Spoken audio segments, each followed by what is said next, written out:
Jangan lupa untuk subscribe YouTube channel Metro TV News dan nyalakan notifikasinya.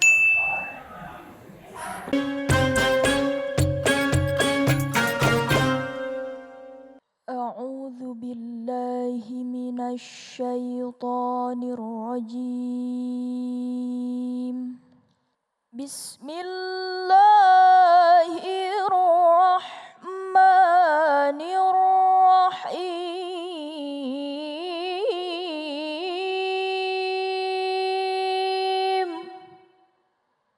Wa ma kunta tarju an yulqa ilaikal kitabu illa rahmatan mir rabbik ay yulqa ilaikal kitabu illa rahmatan mir rabbika fala takunanna zahiran lil kafirin ay yulqa ilaikal kitabu illa rahmatan mir rabbika fala takunanna zahiran lil kafirin fala takunanna zahiran lil kafirin.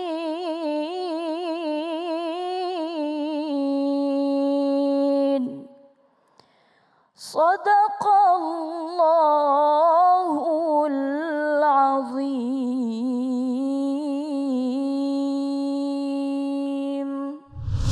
Assalamualaikum warahmatullahi wabarakatuh. Alhamdulillahirrabbilalamin. Assalatu wassalamu ala asrafil anbiya'i mursalin Sayyidina Muhammadin wa ala alihi wa sahbihi ajma'in. Amma ba'du. Pemirsa dimanapun saja Anda berada, Alhamdulillah kita pada hari ini masih diberi kemanan kesehatan, nikmat Islam, dapat bersilaturahim dalam program Khazanah Islam bersama dengan Imam Besar Masjid Istiqlal Profesor Dr. Nazaruddin Umar. Dan seperti biasa, tema yang kita angkat adalah tema yang dekat dengan keseharian. Mungkin Anda pernah mendengar ada istilah, semoga Anda mendapatkan hidayah. Atau ada yang mengatakan, semoga mendapatkan taufik dan hidayah. Nah, ada juga yang mengatakan, yang benar itu bahasanya, kalau mau dapatkan itu bukan hidayah, tapi taufik. Tapi ada juga sebaliknya. Supaya kita tidak salah dalam menempatkan kata-kata hidayah ini, dengan tema kita ketaatan dan keimanan adalah bentuk hidayah dari Allah. Sudah hadir bersama kita guru kita yang membesar Masjid Istiqlal Profesor Dr. Nazaruddin Umar. Prof, mohon pencerahannya ya Prof, tema kita ini, silakan Prof. Ya.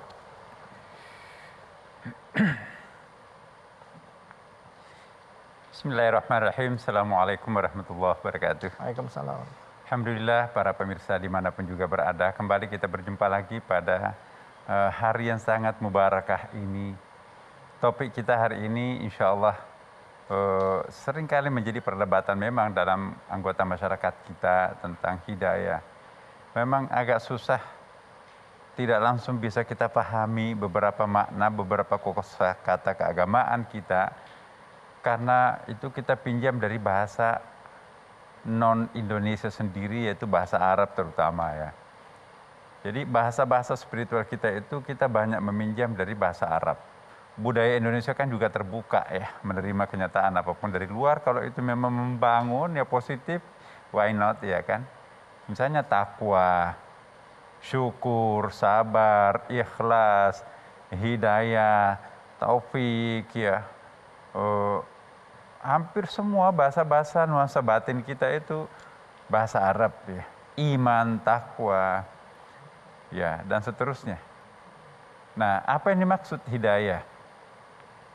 hidayah itu sebetulnya, itu kalau kita lihat di dalam Al-Quran dan hadis itu ada beberapa kosakata yang muncul dari akar kata hada ini. Ada hidayah, ya, ada hudan, ya. Kalau kita baca ihdinas siratal mustaqim itu kan ada ha dan dal di situ kan ya, hudan. Ada hidayah. Ya, apa yang dimaksud hidayah? Bahasa Indonesianya itu petunjuk. Tapi kalau kita lihat dalam bahasa Arab itu juga ada irsyad, juga petunjuk. Ya. Nah, ini saya ingin memberikan pembedaan ya. Kita lihat di dalam kitab-kitab kuning. Nah, kalau yang memberikan petunjuk itu adalah Allah, maka itu Allah disebut Al-Hadi. Maha memberi petunjuk, Asmaul Husna itu kan Al-Hadi. Ya, petunjuknya disebut hidayah. Kalau yang memberi petunjuk manusia itu mursyid, petunjuknya disebut dengan irsyad. Sama-sama petunjuk. Nah, apa perbedaan antara keduanya? Mana lebih mulia antara hidayah dengan irsyad? Karena ini adalah hidayah dari Allah, tentu hidayah. Maka itu kan ihdinas siratal mustaqim. Ya kan? Jadi yang kita mohonkan itu petunjuknya Allah itu.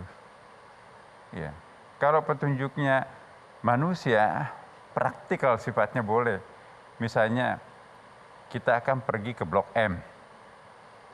Kita nggak tahu jalannya mana ini. Nah, ada tukang parkir di situ. Pak, kalau kita mau ke Blok M, mana Pak? Oh iya Pak, lampu merah kedua itu belok kanan. Nah, tukang parkir yang memberi petunjuk itu bisa disebut mursyid, yang memberikan petunjuk arahan sana. Ya, sifatnya lebih bersifat konkret.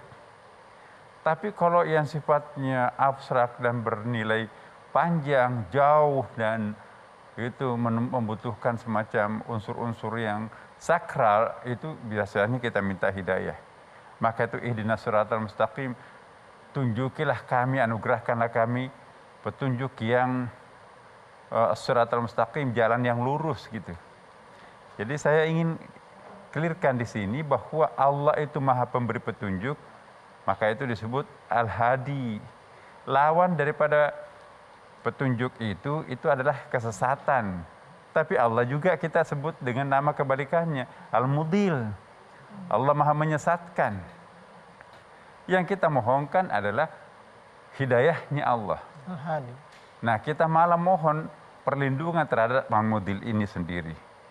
Nah, jadi para pemirsa dimanapun juga berada, dua kekuatan Allah ini terimplementasi dalam kehidupan kita.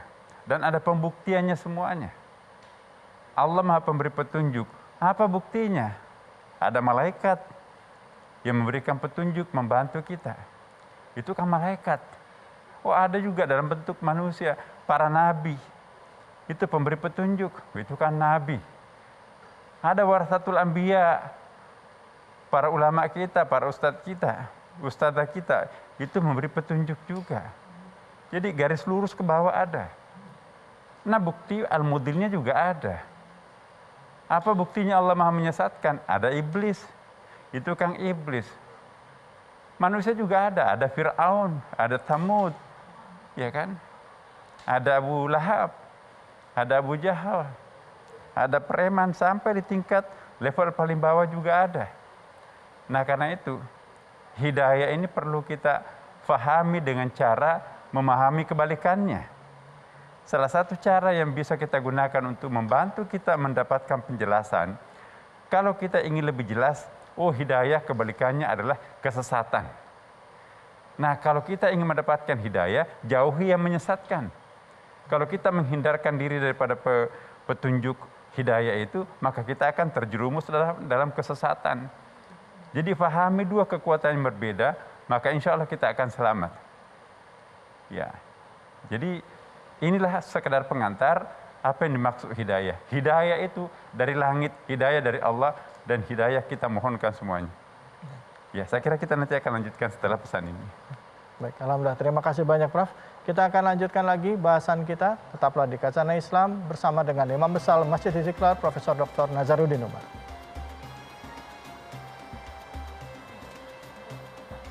Tuhan tidak memberikan petunjuknya seperti manusia memberi petunjuk. Kalau mursyid tadi ya irsyadnya bisa visual seperti itu. Hidayah itu juga sebetulnya banyak.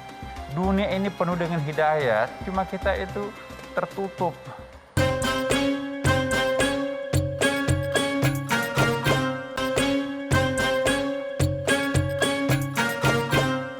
Ya, alhamdulillahirrahmanirrahim. Di segmen awal tadi kita sudah membahas mengenai apa itu hidayah. Yang perlu dicatat tadi, kalau saya tidak salah, Profesor mengatakan untuk mengetahui apa itu hidayah, kita harus menghindari apa yang jadi lawannya. Ya, hidayah itu petunjuk ya daripada Allah. Terus tadi apa yang menyesatkan kita dari petunjuk itu. Nah, lakukan itu, insya Allah kita akan mendapatkan hidayah. Nah, kajiannya boleh dilanjutkan lagi, Prof. Ya. Silakan, Prof. Baik, para pemirsa. Apa yang dimaksud hidayah? Hidayah itu bukan berarti harapan-harapan kita mohon petunjuk kepada Allah itu dijawab cash and carry dari Allah. Ya. Ya Allah, aku ingin cari jodoh yang mana ya, yang dua diantaranya yang sama-sama bagus ini. Hei, kamu harus pilih nomor satu. Enggak. Tuhan tidak memberikan petunjuknya seperti manusia memberi petunjuk. Kalau mursyid tadi ya irsyadnya bisa visual seperti itu. Nah, ada konfirmasi-konfirmasi, ya. Ada juga informasi-informasi, itu bentuk hidayah itu. Kalau informasi itu ialah pemberian informasi dari Allah Subhanahu Wa Taala melalui kecerdasan yang kita miliki, ya. Allah tiba-tiba memberikan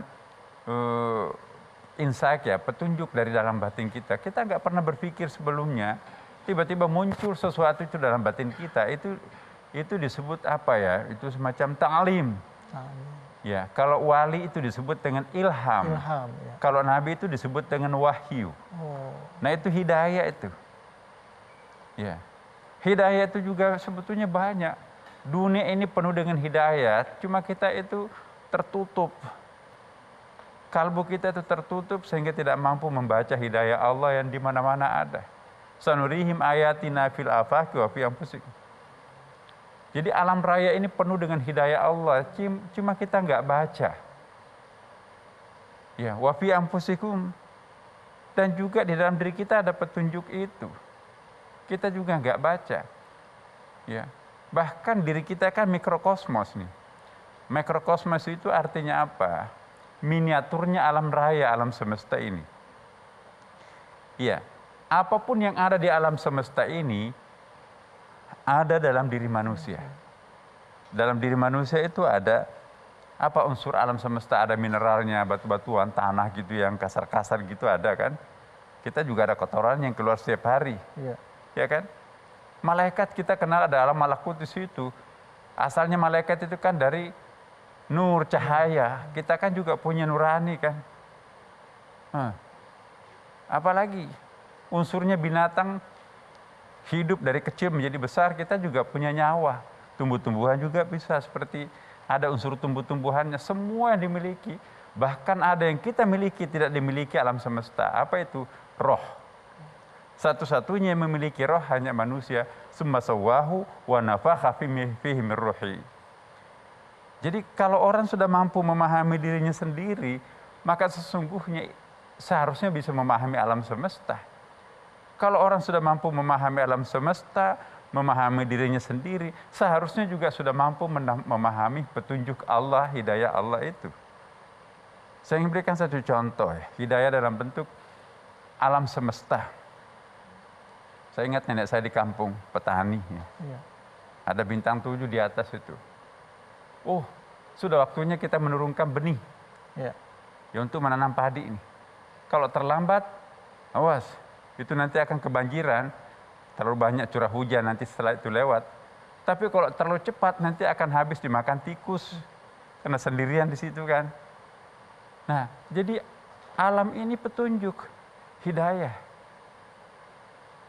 Dalam diri kita pun juga ada isyarat-isyarat itu kan.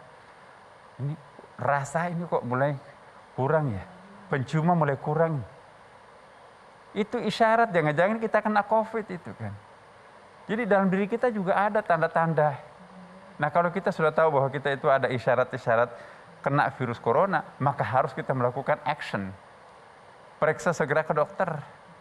Betul-betul harus disiplin menggunakan protokol kesehatan supaya orang lain tidak terjangkiti. Itu manifestasi hidayah. Nah, kalau kita nggak dapat informasi-informasi seperti ini, ya kita yang punya akal kan. Akal pikiran ini juga kita mampu untuk meramu berbagai macam informasi sehingga jadilah hidayah. Nah, persoalannya kalau nggak muncul, tidak muncul dalam alam, tidak muncul pada diri kita sendiri. Baca Quran, oh iya, ini nggak ada dalam alam semesta yang kami pahami, ada dalam Al-Quran, ada dalam hadis. Ini ada dalam alam semesta, tapi benar nggak ini? Konfirmasikan kepada Quran. Di mana ada keraguan, maka konfirmasikan kepada Quran atau hadis. Pasti di mana-mana ada petunjuk itu. Pikiran kita ada, kecerdasan kita ada. Kalau nggak ada, akal tidak sanggup untuk menjamah informasi itu, cari di Quran. Ya, kalau nggak ada ayatnya, tapi kita nggak paham, penjelasannya cari di hadis. Masya Allah, dalam kehidupan kita 24 jam sepanjang masa, dari dulu sampai sekarang, kita tidak pernah sepi daripada petunjuknya Allah. Maka itu ada rahmat rahmaniyah, generik, agama apapun. Ya, semua dapat petunjuk rahmat hidayah Allah itu. Dan khusus untuk yang beriman, dijanjikan rahmat rahimiyah. Itu lebih permanen sifatnya, lebih emosional sifatnya, lebih elegan, sampai di akhirat. Maka itu usahakan rahmat kita itu bukan hanya rahmat rahmaniyah yang sesaat, tapi jadikan rahmat rahimiyah abadi. Istri kita di dunia, suami kita di dunia, bukan saja di dunia tapi juga sampai di akhirat. Amin. Kenapa? Karena itu rahmat rahimiyah. Jabatan kita jadikan jabatan itu rahmat rahimiyah sampai husnul khatimah. Jangan baru 1 tahun ditangkap. Itu rahmat rahmaniyah. Maka itu mainkan hidayat Allah Subhanahu wa taala, rahmat itu, insya Allah kita akan bahagia di dunia dan di akhirat. Ya, saya kira ini poin yang sangat penting. Ya, baik. Terima kasih banyak, Prof. Prof, silakan duduk, Prof. Jadi hidayah itu ada beberapa jenis ya, Prof ya? Banyak. Banyak ya, Prof ya?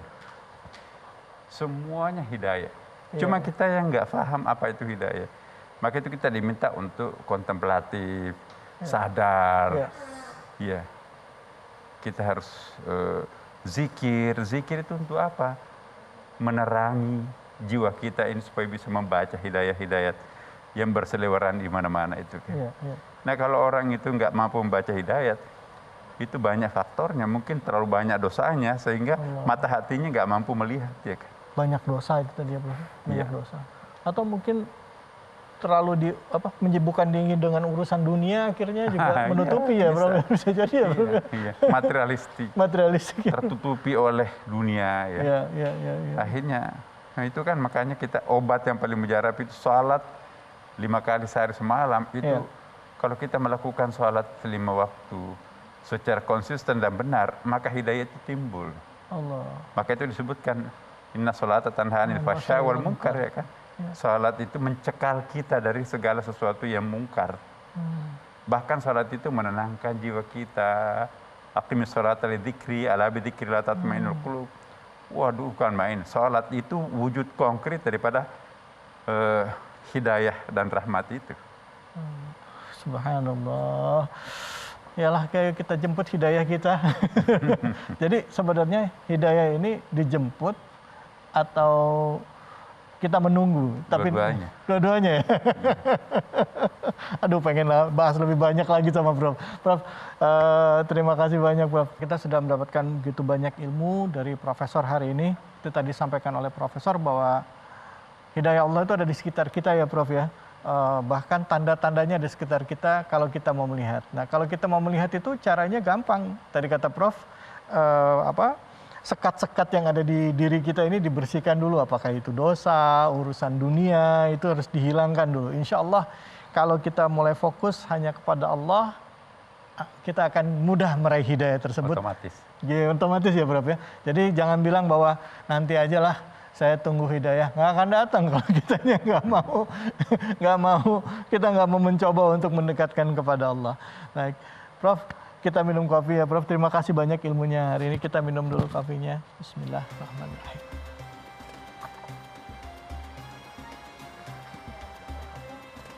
Alhamdulillah.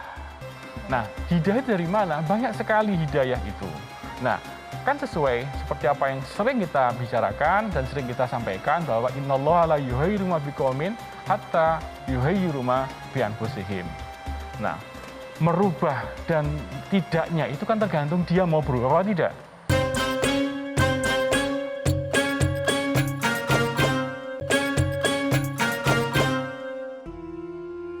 Hidayah merupakan modal dasar yang sangat utama bagi seorang hamba dalam meraih dan mendapatkan kebahagiaan duniawi dan kesenangan ukhrawi.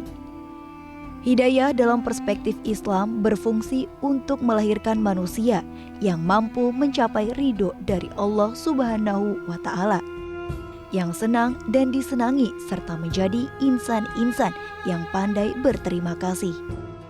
Namun karena pengaruh dari luar diri manusia yang kadang menjadi kendala dan penghalang bagi seseorang untuk meraih dan mendapatkan hidayah. Untuk itu, hidayah haruslah dijemput karena hidayah adalah milik Allah Subhanahu wa Ta'ala dan di tangan Allah Subhanahu wa Ta'ala. Sungguh hanya hamba yang terpilih lagi beruntung yang akan mendapatkannya.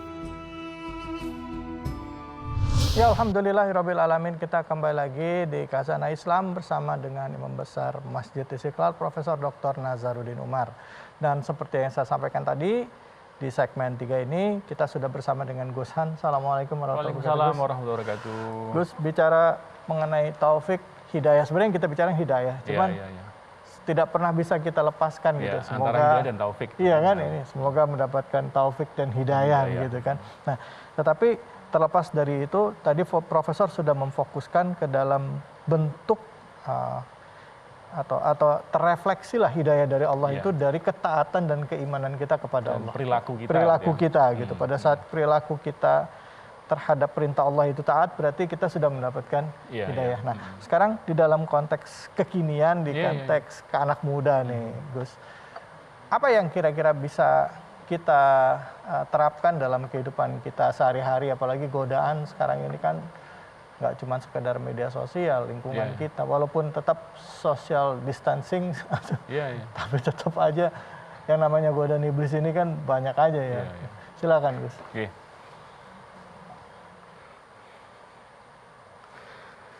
Ya, assalamualaikum warahmatullahi wabarakatuh. Hamdan wassalaman. Alhamdulillah. Kita memang membahas sesuatu yang mestinya ini menjadi bagian dari kita, nggak terpisahkan menjadi umat Islam. Karena ketika kita beribadah dan kita menjadi Islam, maka kita tidak akan lepas dari apa yang dikatakan sebagai ketaatan dan juga hidayah. Kita seperti ini karena hidayah dari Allah Subhanahu wa Ta'ala. Jadi kalau Allah itu memberikan hidayah, kalau Kanjeng Nabi memberikan syafaat. Nah, ini bedanya di situ, ya kan? Kalau kita bicara masalah hidayah, hidayah adalah petunjuk. Hidayah adalah memberikan arahan itu kan kepada umat, dan dari manakah hidayah ini dan kepada siapa? Sifat hidayah itu Allah berikan kepada semuanya. Allah berikan kepada semuanya, tergantung kita mau ngambil apa tidak. Nah, hidayah itu akan menjadi makna bagi kita semuanya ketika kita cepat-cepat mengambil. Sebelum ini menjadi sesuatu yang tidak seakan-akan kita inginkan. Sebelum hati kita tertutup dengan hal yang lain. Bukannya menunggu ya? Bukannya menunggu. Jadi kita harus jemput bola. Nah, hidayah dari mana? Banyak sekali hidayah itu. Nah, kan sesuai seperti apa yang sering kita bicarakan dan sering kita sampaikan bahwa innallaha la yughayyiru ma biqaumin hatta yughayyiru ma bi anfusihim. Nah, merubah dan tidaknya itu kan tergantung dia mau berubah atau tidak. Kalau misalnya memang dia mau berubah, maka dia harus mencari sesuatu dari apa yang telah diberikan kepada kita berupa ayat-ayat di dunia ini. Ada orang yang setiap hari diberi hidayah oleh Allah, yaitu azan. rumahnya pinggir masjid sama sekali. Tapi dia nggak mau ngambil hidayah itu, ya sudah, gimana lagi? Maka untung-untungnya orang adalah ketika ada gayung bersambut antara hidayah yang diberikan oleh Allah dan hati kita langsung connect. Gitu. Maka rezeki yang paling bermakna dalam diri kita adalah keimanan kita. Karena iman ini adalah hasil dari restunya Gusti Allah, ridhonya Gusti Allah, dan maunya kita. Gitu. Nah, bukan berarti kalau misalnya Allah menghendaki, kalau kita nggak menghendaki akhirnya nggak terjadi, tidak. Tetapi kembali lagi kepada yang tadi, innallaha la yughayyiru ma biqaumin hatta yughayyiru ma bi anfusihim. Nah, kemauan kita untuk merubah diri, kemauan kita untuk merespon dari hidayah yang ada dari Allah itu, ini yang harus kita jaga. Ini yang harus kita maintenance. Maka kemauan kita untuk mendengarkan keterangan-keterangan tentang agama, untuk melihat tentang fadilah-fadilahnya orang-orang lain, untuk bisa menjadi uswah bagi kita semuanya, maka itu bisa mempermudah kita untuk bisa menerima hidayah itu. Nah, kuncinya adalah tugas kita membersihkan hati kita agar ketika hidayah itu datang langsung nancep, langsung ada gayung bersambut antara hidayah yang diberikan oleh Allah dan respon kita yang cepat kepada hidayah tersebut. Jadi harus membersihkan hati ya. Betul. Ya. Pada saat hidayah sudah kita dapatkan. Nah, tadi disampaikan juga bahwa itu terefleksi dari sikap kita, yaitu bentuknya ketaatan kepada Allah. Nah, taat seperti apa ini, Gus? Apakah taat itu yang langsung sami'na wa ata'na, atau ya namanya merubah itu kan tidak seperti membalikkan telapak tangan, atau yang berproses gitu, Gus? Kadangkala ada yang orang belum terbiasa sholat 5 waktu sehari, dia baru sanggupnya misalnya 2 waktu dalam 1 hari gitu ya, gitu. Walaupun wajibnya 5 gitu. Tapi nah, gimana contohnya, Gus? Mohon maaf, Gus. Sesuatu yang permanen itu biasanya berawal dari sebuah proses yang panjang. Dan coba kita lihat OKB, orang kaya baru. Itu kan tiba-tiba kaya, apa yang ia lakukan? Dia melakukan sesuatu yang tidak wajar, akhirnya dia tidak bisa mempertahankan kekayaannya, akhirnya karena keborosannya dan karena ketidakbijakan dia, karena apa? Tidak ada proses. Sama halnya ketika kita memperbaiki diri, tetapi dengan proses yang betul-betul kita istiqomah, kita benar, maka itu semakin nancep di dalam. Nah, proses itu membutuhkan kesungguhan, membutuhkan hirah dari kita, membutuhkan semangat dari kita, bahwa itu adalah bagian dari ikhtiar kita agar meraih hidayah tersebut. Nah, maka saya belum habis pikir dalam diri kita, kamu kok nggak pakai hijab misalnya? Wah, aku belum dapat hidayah. Tidak seperti itu. Hidayah itu harus kita raih dengan cara kita taat dulu apa aturan-aturan yang ada, taat dulu apa perintah-perintahnya, maka insya Allah, maka hidayah itu akan menguatkan diri kita dengan hubungan kita dengan Allah SWT. Gitu. Jadi kayak misalnya menjaga konsistensi untuk sholat gitu ya, Gus. Ini karena ada orang-orang yang sudah muslim dari kecil karena orang tuanya Islam gitu, tapi tidak dididik tentang sholat. Atau ada orang yang baru mu'alaf, dia seharusnya tahu sholat itu 5 waktu, tapi kadangkala yang wajib aja masih terlalai gitu. Apakah itu ciri-ciri orang yang belum dapat hidayah? Padahal pada saat dia menjadi mu'alaf saya sudah mendapatkan hidayah kan gitu. Bagaimana, Gus, untuk kita bisa memahami atau mengalahkan diri kita untuk bisa tetap, ya itu tadi, taat itu tadi, untuk menjaga hidayah yang telah Allah berikan kepada kita. Dengan cara konsisten dan istiqomah dan yakin dengan apa yang kita lakukan adalah sudah benar dan sesuai dengan perintahnya. Nah, ada beberapa yang menghalangi hidayah itu datang kepada diri kita adalah dengan satu, yaitu kemaksiatan. Karena kemaksiatan itu akan menjauhkan kita dari nur Allah, dari hidayah Allah. Kemaksiatan itu yang akan menutup hati kita dari segala kebaikan yang ada. Maka bagaimana caranya memaintenance iman kita? Bagaimana caranya kita menjaga hidayah ini akan tetap nyantol dalam diri kita? Ya sudah, ketaatan dan ketakwaan itu yang menjadi jawabannya. Nah, kalau misalnya kita tidak terbiasa dengan itu, yang terjadi adalah permisif terhadap sesuatu yang sebenarnya tidak sesuai dengan perintah Allah Subhanahu wa taala. Jadi kuncinya itu tadi, harus jemput bola. Harus bisa memaksakan dirinya untuk bisa merubah dirinya. Itu ya kuncinya ya, Gus. Baik, kita akan lanjutkan lagi ya, Gus, ya, bahasan kita. Tidak bisa hidayah itu hanya sekedar menunggu, tapi harus kita jemput bola. Kita mulai dengan merubah diri kita, mencoba untuk taat terhadap apa yang telah Allah Subhanahu wa taala perintahkan pada kita. Jangan kemana-mana, tetaplah di Khazanah Islam bersama dengan Imam Besar Masjid Istiqlal Profesor Dr. Nazaruddin Umar. Maka bagaimana kita bisa menjadi baik kepada sesama, menjadi orang yang beriman kepada Allah SWT tanpa harus menunggu tua. Semua itu kan memiliki permasalahan masing-masing ya kan. Tetapi ketika kita dari awal membangun fondasi ini kuat, maka insya Allah terpaan angin sekencang apapun tidak akan bisa menggoyahkan kita.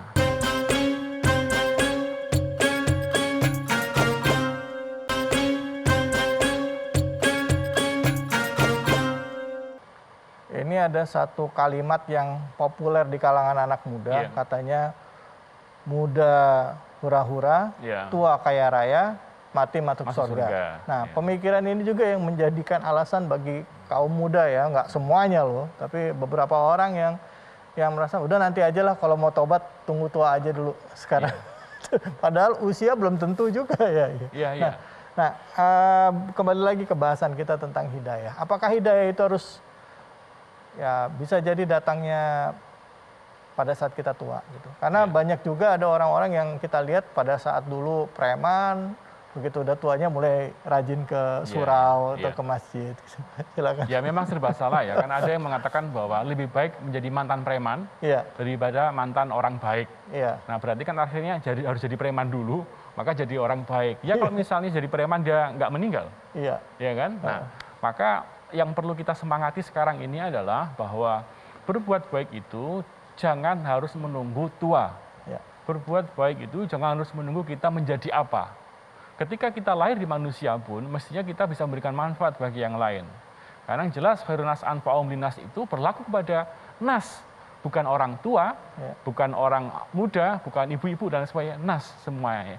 Kecil kan sudah nas. iya. Maka bagaimana kita bisa menjadi baik kepada sesama, menjadi orang yang beriman kepada Allah SWT tanpa harus menunggu tua.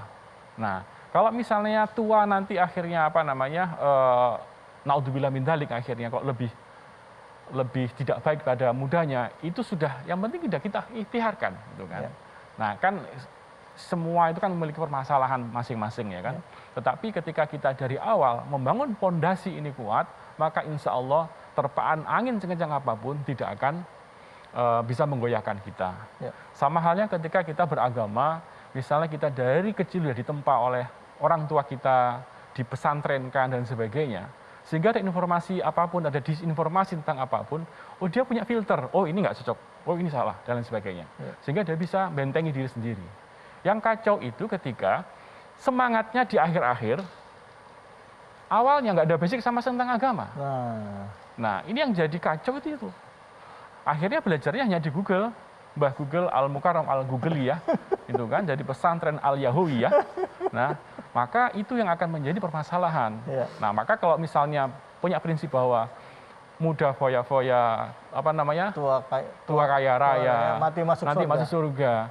Nah, ini yang jadi masalah. Ketika sudah mau mati, akhirnya dapat kertek masuk Islam misalnya, Ya. dan yang ia baca salah dan tidak ada referensi penguat di belakangnya. Nah, yang menjadi adalah hanya semangat saja. Ya. Nah, ini yang menjadi kacau di negara ini atau dimanapun adalah ketika ghirrah ini tidak diimbangi dengan kemampuan keilmuannya. Ya. Dia tidak bisa membedakan antara ghoyah dan wasilah. Dia tidak bisa membedakan antara tujuan dan jalan, tujuan dan alat.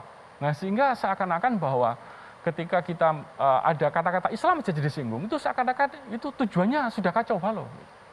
Nah, maka kalau misalnya kita berislam, kita belajar agama dari kecil, insya Allah ketika kita sudah besar, kita bisa memfilterize, kita bisa membentengi, oh ini salah, oh ini dhaif, oh ini misalnya mursal, oh ini apa. Karena apa? Ada referensi di belakangnya. Ya. Nah, kalau ini semuanya terjadi, insya Allah Islam kita juga akan baik, negara kita juga akan baik, dan keluarga kita juga akan baik, karena kita diisi oleh orang-orang yang betul-betul kafah di dalam beragama. Baik, Masya Allah. Terima kasih banyak Gus. Gus silakan duduk Gus. Ya, silakan Gus. Ya, makasih. Wah, ini kopinya enak juga ini. Bahasan kita tentang ketaatan adalah salah satu bentuk hidayah ini sebenarnya banyak terefleksi dari kawan-kawan yang sekarang ini mulai berhijrah. Iya, iya. Itu yang tadinya tidak biasa sholat, jadi paksa dirinya untuk sholat 5 waktu. Bahkan yang tidak hanya yang wajib, sunnah pun ya. Bahkan kalau bisa yang namanya sholat itu jangan di rumah, harus di masjid. Sampai ada komunitas subuh berjamaah gitu dan lain sebagainya. Nah, ini kan bentuk keistiqomahan ya, bentuk ketaatan gitu ya. Nah, yang jadi kesulitannya itu adalah pada saat sendirian gitu. Pada saat nggak berkumpul dengan komunitas gitu. Ini kadang-kala ada juga yang merasakan kenapa godaannya kok lebih berat ya gitu. Malesnya lebih banyak ya. Itu wajar nggak sih? Ya, wajar sebenarnya. Kenapa orang ibadahnya lebih taat pada saat bulan Ramadan? Karena ambience-nya dapat gitu. Vibe-nya dapat gitu kalau bahasa anak sekarang ini kan. Jadi ambience-nya dapat sehingga ketika mau nggak puasa pun sungkan sama yang lain karena yang lain puasa. Nggak mau sholat juga sungkan sama yang lain karena yang lain puasa. Artinya dalam kita beragama pun juga butuh ambience. Nah, ketika ada orang yang ingin amar ma'ruf nahi mungkar, itu bukan berarti untuk dirinya sendiri, tapi untuk kita semuanya. Gitu.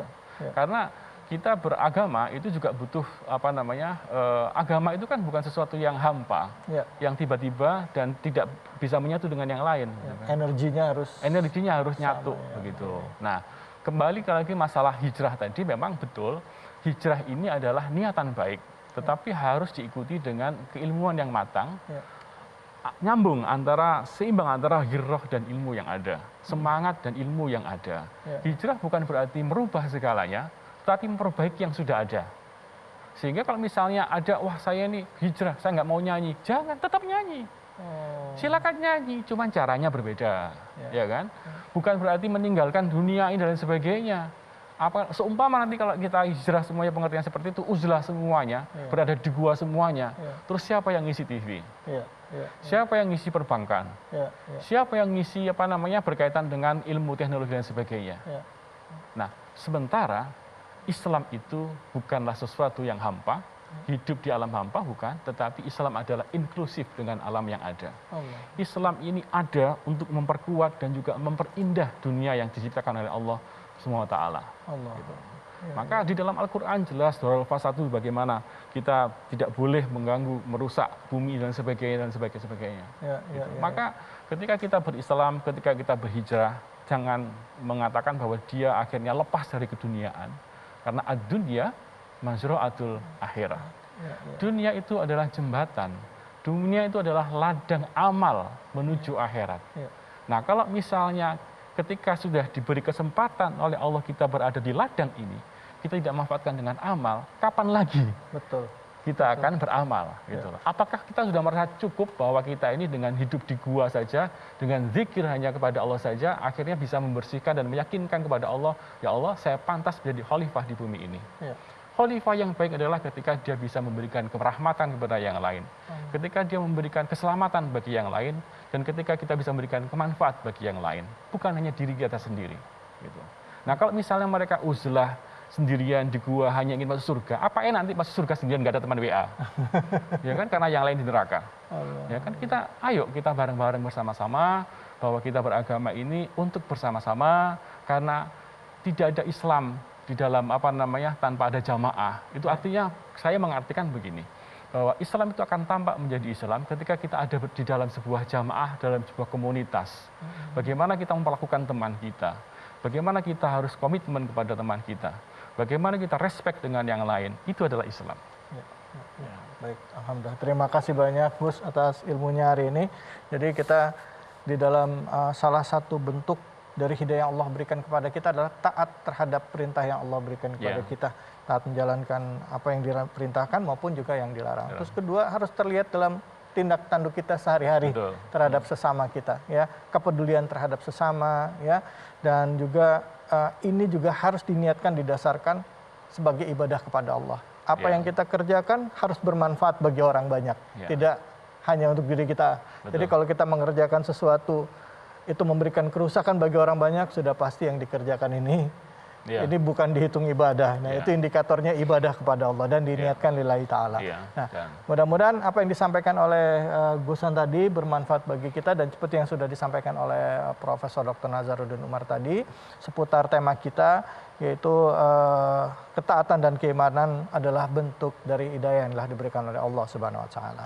Saya David Halik undur diri, tapi sebelumnya Gus, kita minum kopi dulu, Gus. Waduh, Masya Allah. Ini yang saya tunggu-tunggu tadi kan. Ini ya. Saya tadi mau ngajakin ngomong, saya belum ngomongin tema. Iya. Silakan Gus. Terima kasih. Bismillahirrahmanirrahim.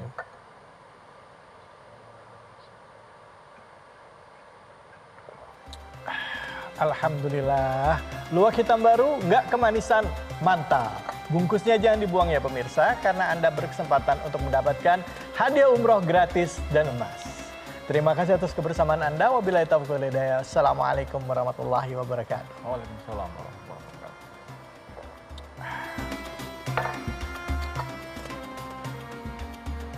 Alhamdulillah. Alhamdulillah, alhamdulillah, alhamdulillah. Metro TV